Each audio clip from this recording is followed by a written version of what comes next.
మా గ్రామం గత 5 సంవత్సరాలుగా ఎస్సీ కాలనీ ముంపు గురవుతారు. ఎస్సీ కాలనీ ముంపు గురైతే అప్పుడు దయాకర్రావు గారు మినిస్టర్గా ఉన్నారు, ఆంధ్రప్రదేశ్ గారు ఎమ్మెల్యేగా ఉన్నారు, కలెక్టర్లు వచ్చారు, విధి చేసారు. గత సంవత్సరం కూడా ఇప్పుడు నవప్రజలు కలెక్టర్ గారు, డిపిఓ గారు వీళ్ళందరూ వచ్చి విజిట్ చేసారు. విజిట్ చేస్తారు, చూస్తారు, పోతారు. కానీ దానికి ఇంతవరకు సమస్య పరిష్కరించాలని చేయలేదు. నేనేదో ముందు జాగ్రత్త చర్యగా నేను దాని సమస్య పరిష్కారం చేయాలనే ఉద్దేశంతో నేను ఎస్సీ కాలనీలో ఉన్న సైడ్ లైన్లని క్లీన్ చేసి మాకు కరారు నుంచి వచ్చే నీళ్లు ఒక వరద కాలం సాగు చేయబడిన టైంలో ఒక జేసీబీ దాకా కొన్ని మెట్టు కూలినందుకు దీని పెద్ద రాయిగా చేసింది. మరి ఇటువంటి టైంలో మరి మేము చేయకపోవాలి. ఊరు ముందుగా ఇప్పటికీ ఎస్సీ కాలంలో 10 ఇళ్ళు కూలినాయి. మరి ఏ అధికారులు వాటిని పట్టించుకోవడం, వస్తారు, చూస్తారు, పోతారు. నేను అదే వరదకాలకు ఒక సైడ్ లైన్లో కట్టే ₹1,00,000 పెట్టి మళ్ళీ ఇంకో లైన్ కూడా మొత్తం క్లీన్ చేసి పెట్టాను. దీనికి ఒక చిన్న 2 మెట్లు పోయినందుకు దీని మీద ఎమ్మెల్యే గారు పోవడం, కలెక్టర్ గారు పోవడం, శివగారు తిప్పుడు అందరికీ చేసుడు. మరి మరి మాకు పవర్ లేదా? మీ విలేజ్లో మీరు పనిచేసే ఆస్కారం మాకు లేదా? మరి మాకే అవసరం. వాళ్ళు రోడ్డే కట్టినా మీరు వదిలిపెట్టాం పట్టుకొని ఇవాళ ఎంపీ అది చూడండి. ఈ ఫోటోలు ఎంత వరద ఉన్నది, ఈ వరద ఉన్నది, ఈ యొక్క మెట్టు పోయింది. ఈ మెట్టు పోయిన దానికి ఇంత అర్థం చేసినందుకు నేను ఊళ్ళో మంచి పని చేస్తాను. మీరు అన్ని మాకు 10 చికాకు చేసి మమ్మల్ని ఇబ్బంది పెట్టినందుకు అది ఎంతమంది చేసిన ఒక అర్థమైన రోడ్డు చేసాం. ఇవాళ ఇదే మన మండలంలో 18 గ్రామాలు, 18 గ్రామాలలో 10 గ్రామాల బీజేపీ వర్కులు పెడతారు. 8 గ్రామాలకు మాకు పట్టుకొచ్చే సర్పంచ్ మాకు వర్కులేదు కూడా. మీరు అధికారులు మాకు అడగారా? మన ఊళ్ళు కావా మీకు గెలవలేదా? ఇవాళ మన సర్పంచ్ బోర్డు ఉందా? సర్పంచ్ కలిసి గౌరవం ఉంటుందా? ఇవన్నీ అడుగుతున్నాము. ఇవాళ ఏదో ఫోన్ చేసి చూసుకుంటుంటారు. మీరు మీ వీడిసి అనేది చేయాలి. వాళ్ళకు సర్పంచ్ ఇప్పుడు ఎమ్మెల్యే ఉంటాడు, ఎమ్మెల్యే వర్కులు పెడతారు. మీ వీడిసి అనేది వర్క్ చేస్తారా? ఇంద్రమేళకి సంఘటన కూడా వర్క్ చేస్తారా? ఏదో మీ ఫోన్ చేసి చూసుకుంటూ పోతుంటే చిన్న ఇష్యూలో దీన్ని మొత్తం రాతంతం చేసి అనవసరంగా సర్పంచ్ కొంపులు నిలబడతారు. మరి ఇలా మేము 8 ఊళ్ళలో మేము అన్యాయం చేసాం. మా ఊళ్ళో ఎందుకు తీసుకొని పెట్టారు? మా ఊరు పెద్ద కాదా? మా ఊరు 10 ఊళ్ళతో సమానం అయిందంట. మరి మా ఊళ్ళో ఒక ₹1,00,000 పెట్టావా? మరి మీరు అధికారులు ఏం చేస్తారు? మీరు కూడా అడగచ్చు కదా. అన్ని ఊళ్ళకి సమన్వయంగా పెట్టాలి వర్కులు కట్టేదాన్ని. ఇవన్నీ విమర్శనం చేస్తానే ఇవన్నీ చేయలేకపోతారు. సర్పంచ్ గారు మన అందరూ బయట బయట రారు, మీరే నడిపిస్తారు.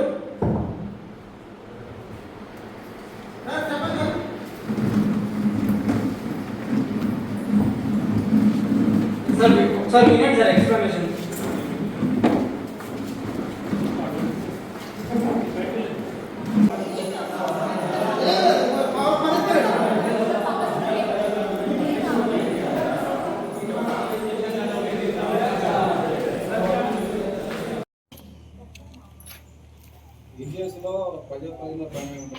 మైకిల్ పెట్టి ఏం మాట్లాడుతుంటా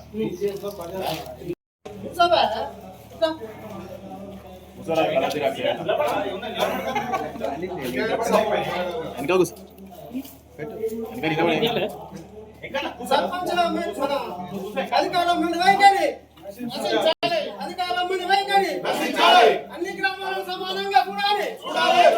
అన్ని గ్రామాలను సమానంగా చూడాలి. వివక్షత పాటించొద్దు. అన్ని గ్రామాలు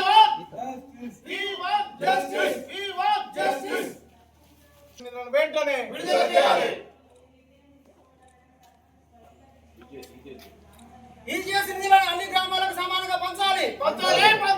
ఈజీఎస్ నిధులను అన్ని గ్రామాలకు సమానంగా పంచాలి. ఈజీఎస్ నిధులను అన్ని గ్రామాలకు సమానంగా పంచాలి.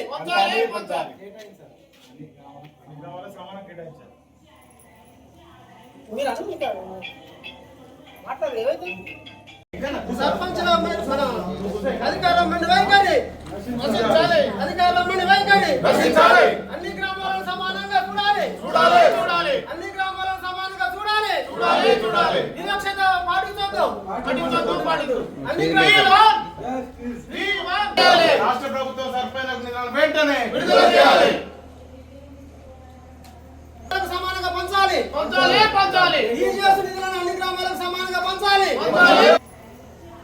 మీరు అను మాట్లాడు ఏమైతే ఏమో మన 10 ఉన్నది ఎట్లా ఉంచేది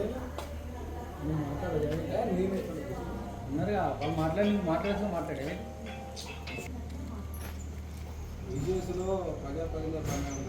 సర్పంచ్గా గెలిచి గత 8 సంవత్సరాలుగా 8 నెలలుగా అవుతుంది. ఈరోజు వరకు మాకు అధికారులు కానీ ఎమ్మెల్యే గారు కానీ వివక్ష చూపించుకుంటా మేము 8 మంది సర్పంచ్లను గెలిచినాము. మాకు ఒక్కరోజు కూడా ఈజీఎస్ నిధులు కేటాయించకుండా మమ్మలను నరక యాత్ర గురి చేస్తున్నాడు. మా గ్రామాలల్లో వాట్సాప్లలో ఫేస్బుక్లలో పెట్టి మొత్తం రోడ్లన్నీ శిథిలావస్థలో ఉన్నాయి. అయినా కూడా మాకున్న చిన్నపాటి నిధులతోటి మేము వాటర్ సప్లై కోసం, వీధి దీపాల కోసం చిన్న చిన్న పనులు చేయడం జరుగుతుంది. మేము కాన్స్టిట్యున్సీకి ఎమ్మెల్యేలం కాదు, చిన్న గ్రామాలకు సర్పంచులు. దీనికి ఎమ్మెల్యే గారు స్పందించి అన్ని గ్రామాలకు ఆయనకు కూడా 18 గ్రామాల నుంచి ప్రజలు ఓట్లేస్తేనే ఎన్నికైండు, ఎమ్మెల్యేగా అయింది. ఈ 8 మంది సర్పంచుల మీద వివక్ష చూపించి మమ్మల్ని భయభ్రాంతులకు గురి చేయడం, మేము ఏదైనా పని చేస్తే దానికి అడ్డుకోవడం ఇవన్నీ జరుగుతున్నాయి. అధికారులు కూడా మాకు ఎవరు సహకరిస్తలేరు. మరి మేము ఏం చేసే తప్పే ఉన్నది. మేము గ్రామాలలో అహర్నిశలు కష్టపడుతున్నాం, అప్పులు తెస్తాను, ఇప్పటికే అప్పుల పాలైనాం. అప్పులు తెచ్చి మేము అన్ని వర్కులు చేస్తున్నాం. నీటి సమస్య లేకుండా ఎండాకాలంలో కూడా రోడ్లెక్కి జనాలు బిందెలు పట్టుకొని రోడ్లెక్కి ధర్నాలు చేసిన సందర్భాలని, అటువంటి సందర్భాలను మేము ఈరోజు ఆ సమస్య రాకుండా అహర్నిశలు కృషి చేసి ఆ సమస్యను మేము ప్రారంభించాం. మరి జిల్లా కలెక్టర్ గారైనా కూడా వారికి క్రూషియల్ బ్యాలెన్స్ ఉంటుంది. ప్రతి సంవత్సరం 5 కోట్ల రూపాయల బడ్జెట్ ఉంటుంది. మా ఇల్లంద గ్రామంలో ఎస్సీ కాలనీ ముంపు గురవుతుంది. ప్రతి సంవత్సరం అధికారులు వస్తారు, విజిట్ చేస్తారు, చూస్తారు, పోతారు. మరి గత సంవత్సరం ఇదే కలెక్టర్ గారు కూడా మా ఇల్లందకు వచ్చింది. మరి సమస్య ఎట్లా పరిష్కారం చేసింది? సమస్య పరిష్కారం కాదు, రావడం, చూడడం, పోవడం.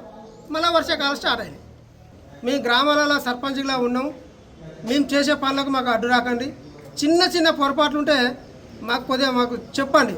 కానీ అనవసరంగా మా మీద కక్ష సాధింపు చర్యలు తీసుకొని మమ్మల్ని ఏదో మీ అధికారం ఉన్నదని అనవసరంగా సర్పంచ్ల మీద ప్రబల గురి చేసి మా భయభ్రాంతులకు గురి చేయొద్దని మీ అందరికీ సవినయంగా విన్నవిస్తున్నా. అలా కూడా మాకు అధికారులు మాకు సహకరించలేదు కాబట్టి మండల సభను బహిష్కరించినాం.